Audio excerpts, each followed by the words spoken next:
Hello, explorers. We're going to carry on today looking through the book of Genesis in our Bibles. We're going to do that together. There's going to be a video for you to watch halfway through, and then there's going to be a second video after this one of me finishing up talking to you. Before we get started, though, let's pray together. Heavenly Father, thank you for this time together today. We ask that you will help us to listen, to understand, and that we will grow to get you to know you better as we do that. In Jesus' name, amen. Okay, so last week with Catherine, you talked about God's perfect creation being ruined by something. I wonder if you can remember what it was ruined by.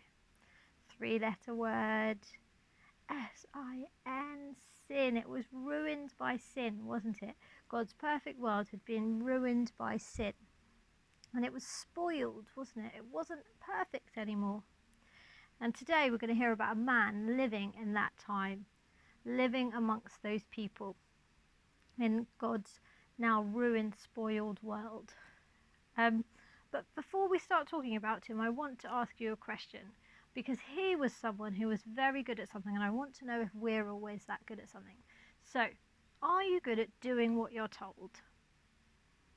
When your parents or whoever looks after you says to you, go and tidy that up, do you always go straight and do it? Do you sometimes leave it for a bit? Sometimes don't do it at all? I know that sometimes we're not very good at doing what we're told. Now, how about doing what we're told by God? Are we good at that? Lots of us find that difficult sometimes. Living the way that God has told us to live sometimes can be difficult, can't it? Sometimes we let other things take over. We get distracted by other things sometimes. Now, the person we're hearing about today is Noah. And Noah wasn't like that. Noah didn't get distracted. Noah did whatever God told him to do, and he followed God. And we're going to hear about Noah. But remember, Noah is living in this perfect world that's been ruined by sin. Noah is living amongst all these people. Remember last week, Catherine had a jug of water and she put some colour in it, and the colour spread throughout the water, didn't it? That's exactly what happened. There was this perfect world, like the jug of water, and the sin went in and it spread. And now, by the time we hear about Noah, sin has taken over. Everybody is living horribly. They're not being very nice to each other. And I'm going to read to you from Genesis chapter 6, verses 5 to 9.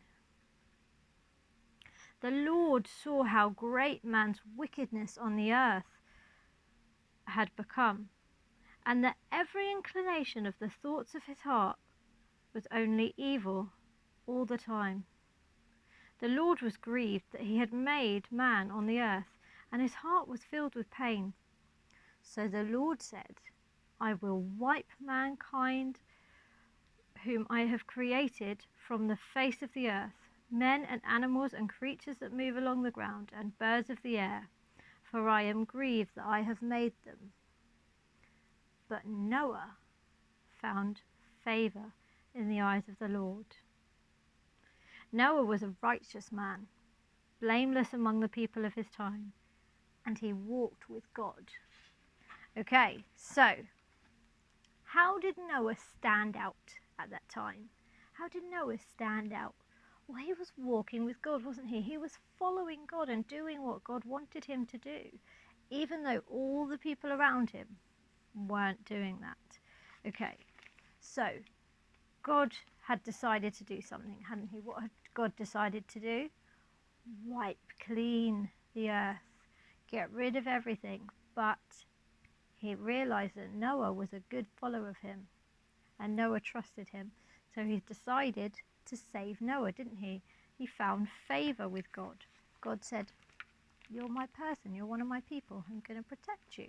So God told Noah to build a boat, and the boat was huge. It had to be 150 meters long and 3 stories high.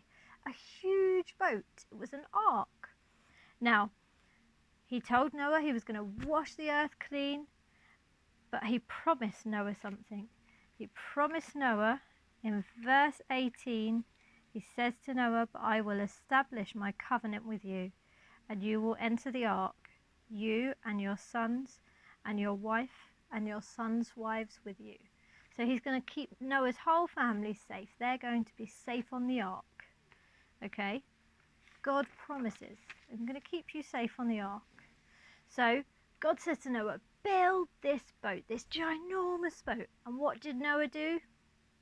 He did it. He did exactly what God told him. He did just as God had asked him.